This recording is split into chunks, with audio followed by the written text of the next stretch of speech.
نقعت كمية قليلة من العدس وراح أغسله وأسلقه.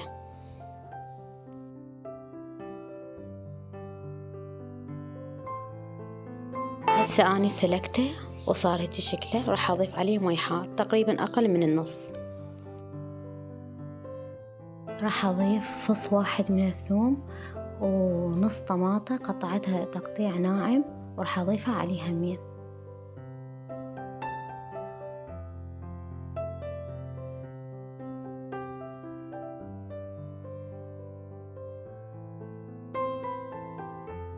راح أحمس البصل وأضيف عليه شوية كركم وأضيف عليه شوية كمون ونص مكعب ماجي.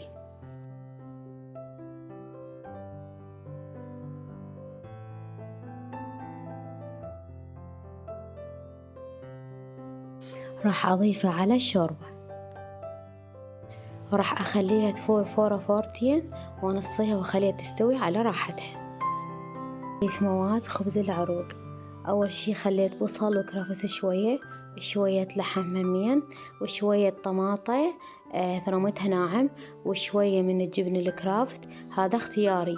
وراح أخلي عليها شوية كركم وشوية كاري وشوية ملح وراح أخلط الحشو سوا.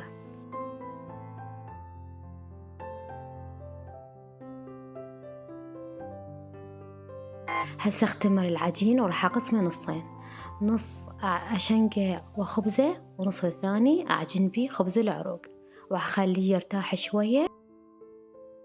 بديت أخبز خبز الأبيض ومن أخلص الخبز أشنق عجين خبز العروق وأخليه يرتاح شوية وبعدين أخبزه.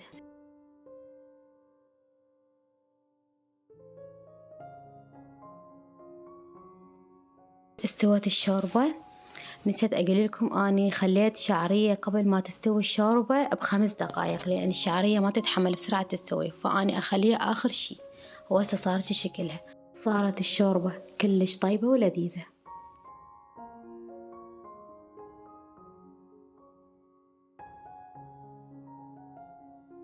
خبزت خبز العروق وصارت شكله، ما أوصف لكم طعم كلش طيب.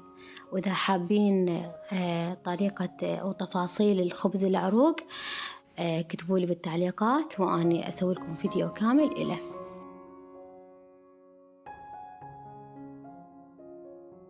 وهذا الشكل النهائي للشوربة. أطيب عشاء بهيجي أجواء شتوية.